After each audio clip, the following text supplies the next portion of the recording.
नमस्कार दोस्तों, story lover channel में आपका फिर से एक बार हार्दिक स्वागत है। दोस्तों, भगवान राम के बारे में कुछ ऐसे रहस्य हैं जो 99% लोग नहीं जानते। तो आइए जानते हैं उन रहस्यों के बारे में। दोस्तों, राम यह शब्द लिखने में जितना सुंदर है, उससे कहीं महत्वपूर्ण है उसका उच्चारण। राम कहने मात्र से ही शरीर और मन में अलग ही तरह की प्रतिक्रिया होती है, जो हमें आत्मिक शांति देती है।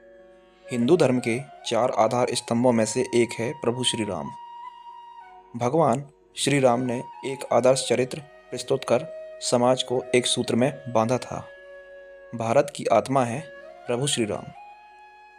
आइए जानते हैं उनके बारे में 12 रोचक तथ्य। नंबर 1, राम का जन्म। भगवान राम एक ऐतिहासिक महापुरुष थे और इसके पर्याप्त प्रमाण हैं। शोधनानुसार पता चलता है कि भगवान राम का जन्म 1114 ईस्वी पूर्व हुआ था।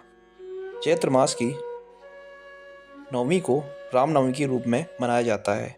उपरोक्त जन्म का समय राम की वंश परंपरा और उनकी पीढ़ियों से भी सिद्ध होता है।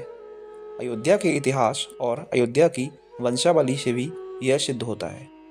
नंबर 2, राम पर लिखे ग्रंथ। प्रभु श्री राम पर वैसे तो कई ग्रंथ लिखे गए हैं, लेकिन वाल्मीकि कृत रामायण ही प्रमाणिक ग्रंथ माना जाता है। यह मूल संस्कृत में लिखा गया ग्रंथ है। तमिल भाषा में कम्बन रामायण, असम में असमी रामायण, उड़िया में बिलंका रामायण, कन्नड़ में पंप रामायण, कश्मीर में कश्मीरी रामायण, बांग्ला में बांग्ला रामायण, मराठी में भावार्थ रामायण आदि भारतीय भाषाओं में प्राचीन काल से ही रामायण लिखी गई थी। मुगल काल में गोस्वामी तुलसीदास जी ने अवधी भाषा में रामचरितमानस लिखी, जो कि हिंदी भाषा और उससे जुड़े राज्यों में प्रचलित है। विदेशी में कंबुचिया की रामकीर्ति या रियाम के रामायण, लाओस फ्रलकफ्राम, मलेशिया की हियाकत श्री राम, थाईलैंड की रामकेन और नेपाल में भानुभक्तकृत रामायण आदि प्रचलित है। इसके अलावा भी कई देशों में वहाँ की भाषा में रामायण लिखी गई है। नंबर 3, गौतम बुद्ध के पूर्वज राम। वैसे तो मनु के 10 पुत्र थे, उसमें से एक इक्ष्वाकु वंश के कुल में रघु हुए, रघु के कुल में राम हुए, राम के पुत्र कुश हुए, कुश की 50वीं पीढ़ी में शल्य हुए, जो महाभारत के काल में कौरवों की ओर से लड़े थे। शल्य की 25वीं पीढ़ी में सिद्धार्थ हुए, जो शाक्य पुत्र शुद्धोधन के बेटे थे। इन्हीं के नाम के आगे चलकर गौतम बुद्ध हुआ। यह नेपाल लुम्बिनी में रहते थे। सिद्धार्थ के बाद राहुल, प्रसेनजित, शूद्रक, कुलक, सुरथ, सुमित्र हुए। जयपुर राजधरा की महारानी पद्मिनी और उनके परिवार के लोग की राम के पुत्र कुश के वंशज हैं। महारानी पद्मिनी ने एक अंग्रेजी चैनल को दिए में कहा था कि उनके पति भवानी सिंह कुश के 309वें वंशज थे। नंबर 4, वनवासी और आदिवासियों के पूजनीय प्रभु श्री राम। भगवान राम को 14 वर्ष का वनवास हो गया था। उसमें से 12 वर्ष उन्होंने जंगल में रहकर ही काटे। 12 वर्ष की समाप्ति के दौरान सीता का हरण हो गया था, तो बाद के 2 वर्ष उन्होंने सीता को ढूंढने में लगा दिए। वानर सेना का गठन करने और रावण से युद्ध करने में गुजारे।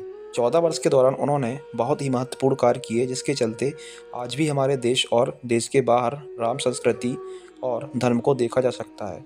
दोस्तों, स्टोरी लवर चैनल को सब्सक्राइब करें, वीडियो को पूरा देखें। प्रभु श्री राम ने वन में ही बहुत सी सादगी भरा तपस्वी जीवन जिया।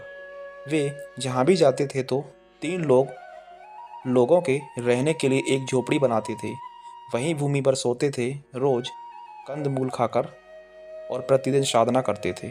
उनके तन पर खुद के ही बनाए हुए वस्त्र होते थे। धनुष और बाण से वे जंगलों में राक्षसों और हिंसक पशुओं से सभी की रक्षा करते थे। इस दौरान उन्होंने देश के सभी संतों के आश्रमों को बर्बर लोगों के आतंक से बचाया। अत्रि को राक्षसों से मुक्ति दिलाने के बाद प्रभु श्री राम, दोस्तों स्टोरीबॉय चैनल को सब्सक्राइब करें, प्रभु श्री राम दंडकाराय क्षेत्र में चले गए, जहां आदिवासियों की बहुलता थी। यहाँ के आदिवासियों को बाणासुर के अत्याचार से मुक्त कराने के बाद प्रभु श्री राम 10 वर्षों तक आदिवासियों के बीच रहे।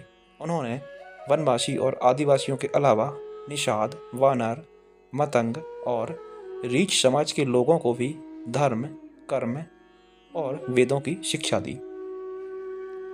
वन में रहकर उन्होंने वनवासी और आदिवासियों को धनुष बाण बनाना सिखाया, तन पर कपड़े पहनना सिखाया, गुफाओं का उपयोग रहने के लिए कैसे करें ये बताया और धर्म के मार्ग पर चलकर अपने रीति रिवाज कैसे संपन्न करें यह भी बताया। उन्होंने आदिवासियों के बीच परिवार की धारणा का भी विकास किया और एक दूसरे का सम्मान भी किया। उन्हीं के कारण हमारे देश में आदिवासियों के कबीले नहीं बल्कि समुदाय होते हैं। उन्हीं के कारण ही देश भर के आदिवासियों के रीति रिवाजों में समानता पाई जाती है। भगवान श्री राम ने ही सर्वप्रथम भारत की सभी जातियों और संप्रदायों को एक सूत्र में बांधने का कार्य अपने 14 वर्ष के वनवास के दौरान किया था।